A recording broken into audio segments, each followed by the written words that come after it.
أهلا بكم مشاهدينا إلى هذه الحلقة الجديدة من مستقبل الطاقة. هذه عناويننا. كهربة منظومة الطاقة برمتها أمر غير واقعي، وأحد الحلول المتاحة هو الوقود الاصطناعي المستدام. أرامكو تستثمر في الوقود الاصطناعي المستدام لتحقيق خفض فوري في الانبعاثات دون الحاجة لاستبدال أسطول المركبات القائم.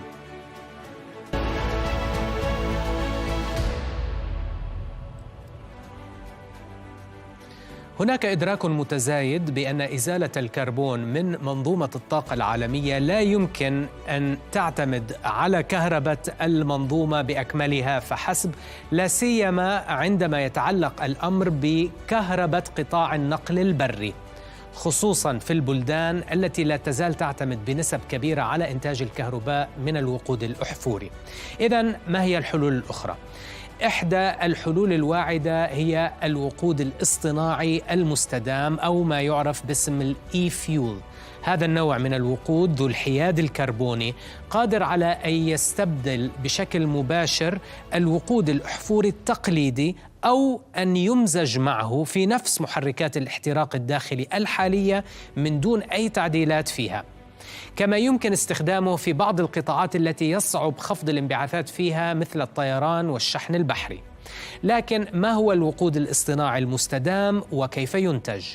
يتم استخدام الطاقة الكهربائية المتجددة في فصل الهيدروجين من الماء، من ثم يتم دمج الهيدروجين مع ثاني أكسيد الكربون المحتجز من الهواء أو من مصادر صناعية من خلال عملية كهربائية ومحفزات كيميائية لإنتاج وقود سائل أو غازي محايد كربونياً، عوضاً عن عملية الإنتاج التقليدية للوقود السائل التي تتضمن تكرير النفط.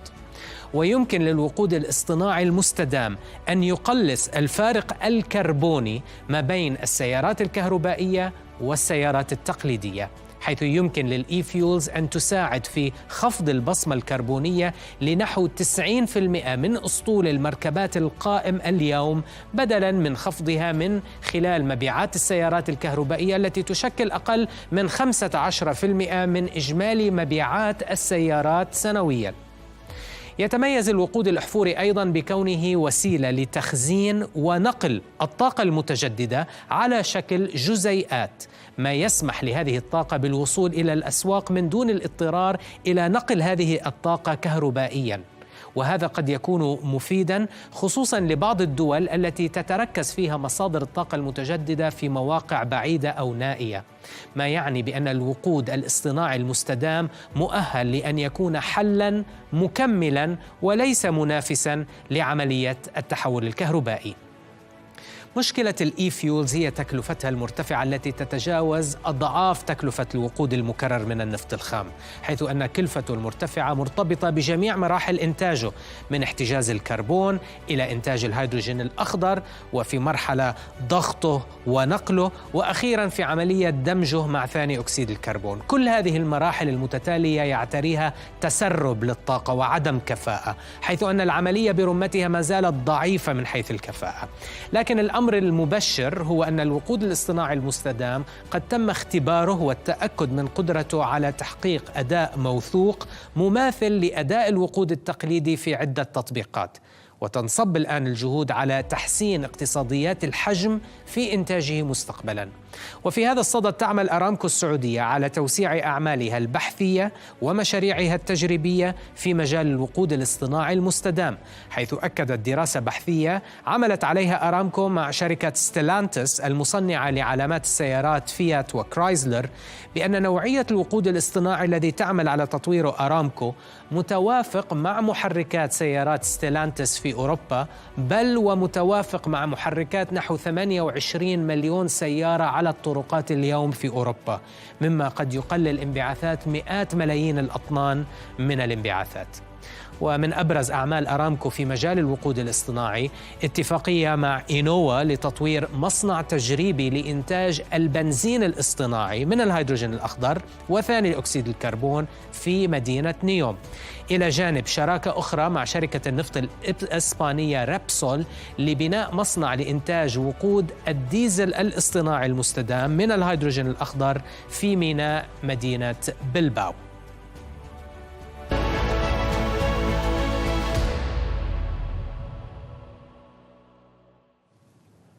إذا مشاهدينا، الوقود الاصطناعي المستدام لديه ميزات تؤهله بأن يلعب دورا مكملا للتحول الكهربائي.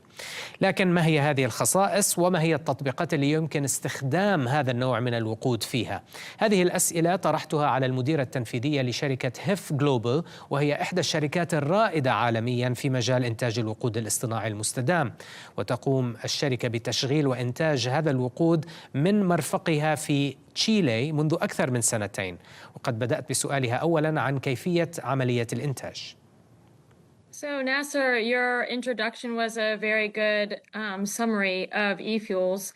They are chemically identical to the fossil fuels that we use today, but they're made instead from renewable energy. So wind and solar power, geothermal, anything that is a renewable energy resource can generate the energy needed to extract hydrogen from water. And when you have the hydrogen as a base, we then bring recycled CO2, so carbon dioxide that we capture from a variety of sources that's already out in our atmosphere. And we attach the carbon dioxide molecule to the hydrogen. And then we have a hydrocarbon. So hydrocarbons are used today, they're fossil fuel based. And these e-fuels are essentially synthetic hydrocarbons that can replace the fossil fuels that we use today. Okay, and just to be clear, when burning e-fuels, we do get emissions, but at the end of the day, it's carbon neutral. Just to clarify this point for our viewers.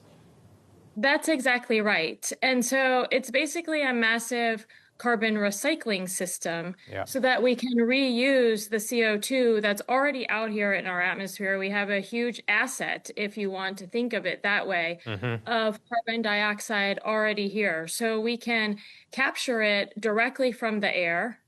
We can capture it from plants.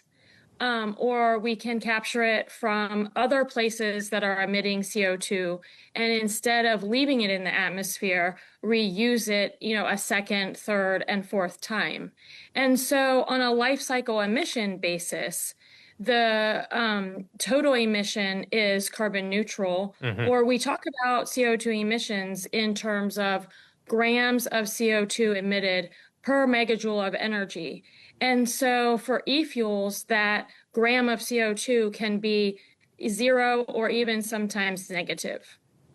All right, e-fuels promise molecular flexibility without the emissions, but what's the real energy penalty and cost premium versus using green electrons directly?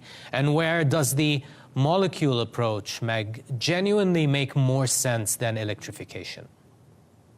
Yeah, e-fuels and using e-fuels are definitely complementary to electrification. Sometimes electrification is the most efficient way to use the renewable energy because the renewable energy source is already close to the market. But there are other cases where renewable energy sources are very, very far from market, and therefore there's not a practical way to use it immediately. And a great example of that is our facility producing e-fuels today in southern Chile, which has some of the best wind resources in the world with the highest capacity factors. If you come visit us in Chile, you will see sometimes you feel the wind will knock you over, but there's no significant population base there to be able to use that much renewable resource. So what can we do with it? We can combine it with captured carbon dioxide and transform it into a fuel that can be easily loaded onto a ship and transported around the world today the same way we transport traditional fuels. And that's why we call them drop-in fuels, because they can be used by existing engines. They can be transported on existing ships and pipelines, and all of the infrastructure that's already in place today is the distribution system for e-fuels. So you mentioned that, e-fuels complement electrifications. Are there areas where they might compete?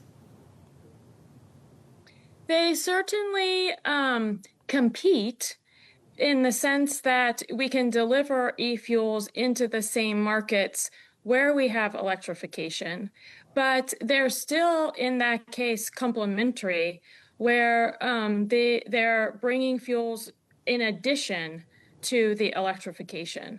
So we don't need competition to provide the market for e-fuels. In a good example is on road transport. Today, there are 1.5 billion vehicles on the road today. Many of them we're able to change over by electrifying, and people can buy their next car as an electric vehicle. But the used cars are still going to be driven, maybe not in their primary market, but in their next market for the next 20 years. So how do we reduce the emissions for those vehicles? And this is where a great value proposition that the e-fuels can offer on that front. E-fuels, as you said, Meg, are drop-in by design, but can they actually hold up in the most demanding applications like aviation or heavy shipping or industrial use? Yes, in fact, that's where the best opportunity is when you look at the much harder to abate sectors. And it could be road transport that's hard to abate in certain parts of the world.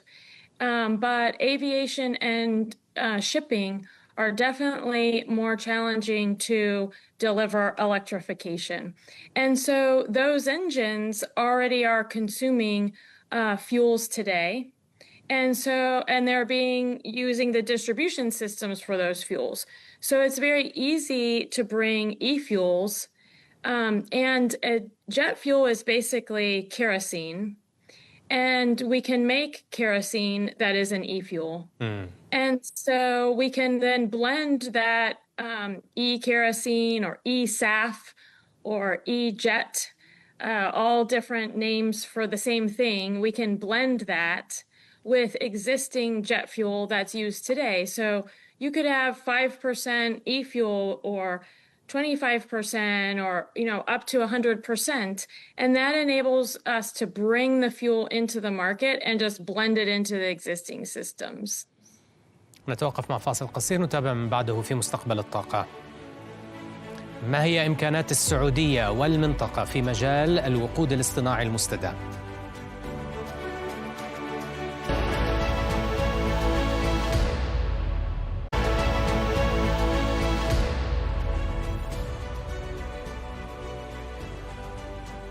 أهلا بكم من جديد. إذن موضوع حلقتنا اليوم هو الوقود الاصطناعي المستدام المعروف باسم e-fuels. تحدثنا قبل الفاصل عن خصائص هذا النوع من الوقود والقيمة التي يمكن أن يوفرها. في الجزء الثاني من المقابلة مع المديرة التنفيذية لهيف إحدى الشركات الرائدة في هذا المجال، سألناها عن مقومات وقدرات السعودية والمنطقة عموما في التوسع في الوقود الاصطناعي. لكننا بداية ناقشنا وضع السياسات التي يمكن انتهاجها من قبل المشرعين والحكومات لدعم هذا القطاع الناشئ.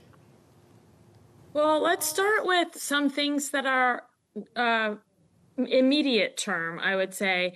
And that is that the European Renewable Energy Directive number 3 is currently being implemented. So member states are implementing each country their version of the mandates under the Renewable Energy Directive in the next few months.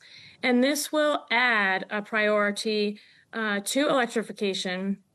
It will add a priority for e-fuels and biofuels to be able to reduce CO2 emissions in Europe. And this is an important, leadership move on the creation of carbon markets. So you're exactly right, Nasser. As we move from immediate to medium term and longer term, additional creation of carbon markets and blending, allowing blending, will open the market for e-fuels. And when we think of carbon markets, it's not only the physical use of the fuel, it's the ability to trade the credit from reducing the CO2 emission that will create the most liquidity. Nearly 60 major low-carbon hydrogen projects have been cancelled or shelved in 2025, as per a study recently, due to spiraling costs, policy uncertainty, and lack of buyers and off-takers. How does that impact e-fuels, Meg? Interesting with hydrogen is that hydrogen by itself is more challenged on creating the market because we need new distribution systems and new ways of consuming hydrogen by itself. The great thing with e-fuels is that e-fuels use the hydrogen production immediately. It creates a ready market for hydrogen by converting the hydrogen on site. So we will produce hydrogen in our plant and then immediately move the hydrogen through a methanol synthesizer. And that's what enables the hydrogen to become attached to the carbon dioxide. And in that way, the e-fuel goes into the existing market because it's chemically the same as jet fuel or gasoline or diesel. So e-fuel really solves the market challenge faced by hydrogen alone. Interesting. You've mentioned your project in Chile. HIF has been producing certified e-fuels there for the past 3 years, backed by Porsche and ExxonMobil. It's one of the first commercial projects of its kind.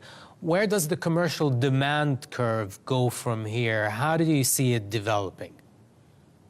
So in Chile, we have been producing the fuel, as you say. Porsche takes all of the gasoline, uses it in their experience centers, and actually we've supplied now 2 years in a row all of the fuel to the Porsche Super Cup races in Europe. If anyone is there at the F1 and you watch the Porsche Super Cup, it's been supplied by HIF e-fuels. And so as we look forward, then what is the demand curve? Even just from the European regulation alone, we expect to be able to go from the Haroni production in southern Chile, which is less than 1,000 tons of production a year, to several million tons. So as we go from 2030 to 2035, we can see demand supported by regulation and other voluntary markets, over 50 million tons of potential, growing to several hundred million tons by 2040. Okay, I want to move to our region because we're also seeing here some movement on the green hydrogen and the e-fuel space. Across the Middle East and Africa, you are engaging with several emerging e-fuel and green hydrogen hubs. We're talking from Saudi Arabia's rapid push in NEOM and also in Yanbu to Oman's strategic positioning in e-bunkering, and also to Morocco's emerging hydrogen ecosystem hub. How do you assess the region's overall potential when it comes to e-fuels, and what can you bring to the table considering these countries? We've really identified all three places you mentioned, Morocco, Oman, and Saudi, as critically, strategically important to HIF as we develop a global portfolio of supply cluster hubs. And as we look around the world, we're looking for places where there are abundant renewable energy resources that maybe exceed the potential demand in the local market, that can be easily converted to fuels near ports that are already established and can serve as both export centers and also distribution hubs for fuels in country. And so the clusters that are being built around industrial centers in Oman and Saudi and Morocco provide all of the right elements to build an e-fuels project. And then from Morocco, we're strategically accessing the European market, and from Saudi and Oman, strategically able to access the Middle East. So what we're trying to do in the region then is bring the execution experience that we have from HIF, capturing CO2, building hydrogen projects from renewable energy, and being able to distribute those fuels to market. So from the partners that we've engaged around the world, we really feel we bring a competitive advantage to what already is an incredible base of renewable energy and energy distribution overall from the region to the rest of the world.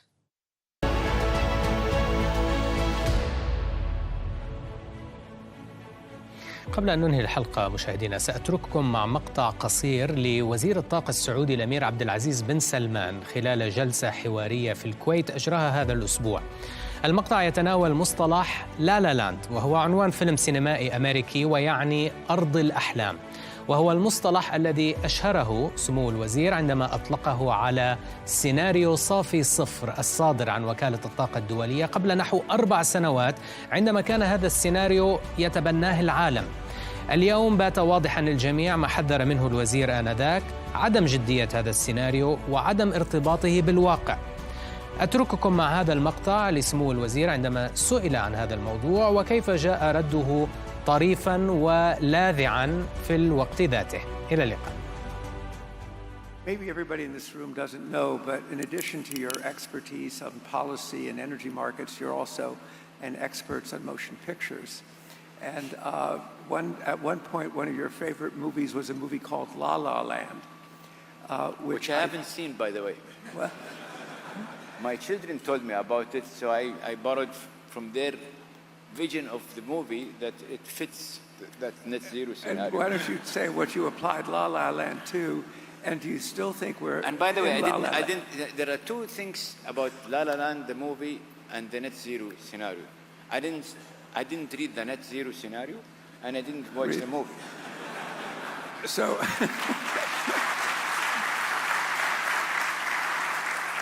I think you just made the connection between La La Land and net zero. As you know, life is short. You don't waste your time.